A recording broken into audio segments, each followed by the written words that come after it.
শিল্প শূন্য বাংলা। গত 15 বছরে যদি বাংলায় শিল্প বলতে শূন্য, সেই শিল্প শূন্য বাংলায় শিল্প সম্মেলনের নামে 635 কোটি, শিল্প সম্মেলনের বিজ্ঞাপন ও ইভেন্ট ম্যানেজমেন্টের নামে 635 কোটি তদন্তের নির্দেশ দিয়েছেন খোদ মুখ্যমন্ত্রী শুভেন্দু অধিকারী।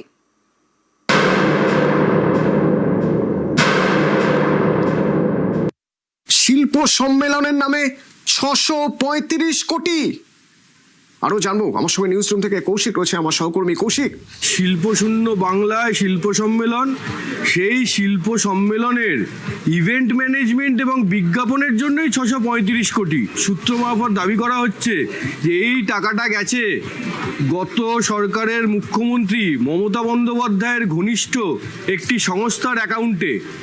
তাদের অ্যাকাউন্টে গত কয়েক বছরে 635 কোটি টাকার বিল মেটানো হয়েছে, 635 কোটি টাকা ঢুকেছে এবং সেই টাকা বিলটা মিটিয়েছে হচ্ছে গত মমতা বন্দ্যোপাধ্যায়ের সরকার, বিগত সরকার। যেটা মনে করা হচ্ছে সূত্র মারফত যে এই 635 কোটি টাকা সরকারি টাকা আসলে লুট করা হয়েছে। তুমি ভাবো, শিল্প সম্মেলনের বিজ্ঞাপন এবং ইভেন্ট ম্যানেজমেন্ট, তার জন্য 635 কোটি টাকা।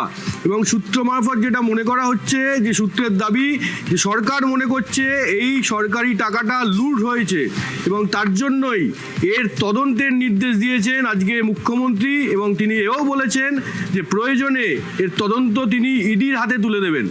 বিজিবিএস করতে গিয়ে মমতা বন্দ্যোপাধ্যায় একটি ইভেন্ট ম্যানেজমেন্ট সংস্থাকে মোট 635 কোটি টাকা দিয়ে গেছেন। 635 কোটি টাকা একটি ইভেন্ট ম্যানেজমেন্ট সংস্থাকে।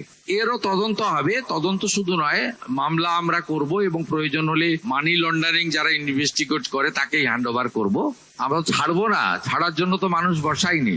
এ তো চাঞ্চল্যকর অভিযোগ। কৌশিক, আর কি জানা যাচ্ছে? দেখো, প্রাথমিকভাবে যেটা আমাদের হাতে নথিটা এসছে, সূত্র মারফত যে নথি আমাদের হাতে এসছে, সেই নথি দেখলে আরও তুমি অবাক হয়ে যাবে। কেন বলছি, অ্যাড এজেন্সি এবং যারা ইভেন্ট ম্যানেজমেন্ট করেছিল তারা পশ্চিমবঙ্গে এই শিল্প সম্মেলনের তাদের অ্যাকাউন্টে, 3টি অ্যাকাউন্টে মোট 20 বার টাকা ঢুকেছে।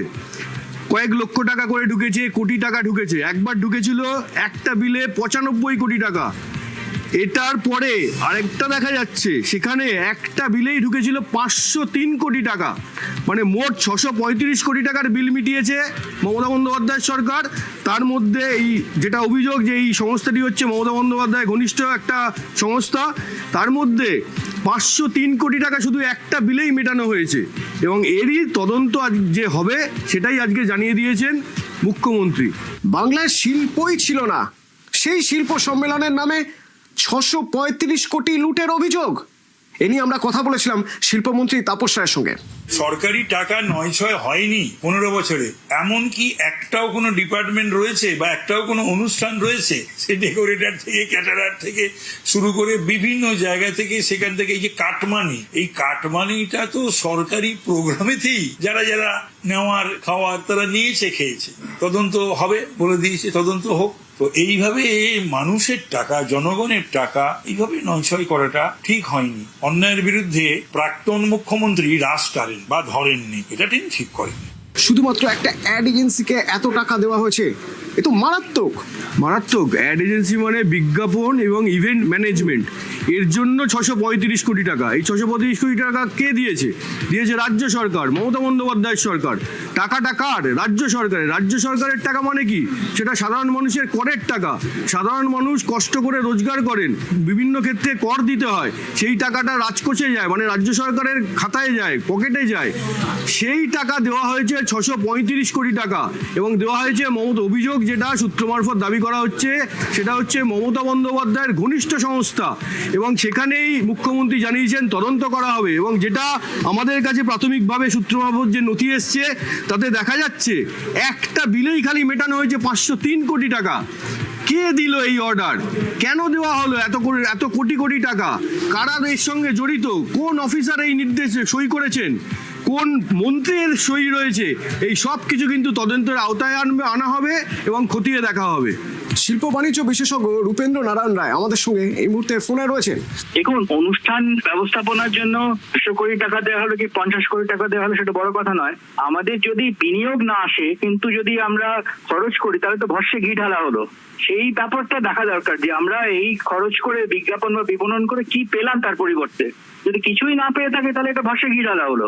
যদি কোনো আমাদের এটা করদাতার টাকা, এই টাকা যদি কোনো অন্যায়ভাবে খরচ হয়ে থাকে বা তার থেকে যদি আমরা কোনো কিছু রিটার্ন না পেয়ে থাকি তাহলে নিশ্চয়ই এটা নিয়ে তদন্ত হওয়া দরকার।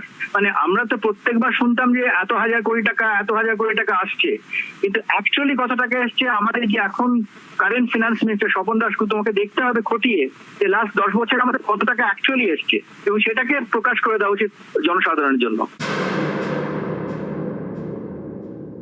অলরেডি আমার আধিকারিকদের সঙ্গে কাল পরশু যে মিটিং হয়েছে সেই মিটিংয়ে আমি বলেছি কতগুলো বিজিবিএস হয়েছে, সেই সমস্ত বিজিবিএস এ কত মৌ স্বাক্ষরিত হয়েছে, কত কাজ হয়েছে, কত টাকার লগ্নি হওয়ার টার্গেট ছিল, কত টাকা লগ্নি হয়েছে, তার কাজ আদৌ হয়েছে কিনা, হচ্ছে কিনা, কতটা হয়েছে, একদম হয়নি, পুরো রিপোর্ট আমাকে নেক্সট উইকেই আমাকে ফাইল সাবমিট করতে আমি বলেছি।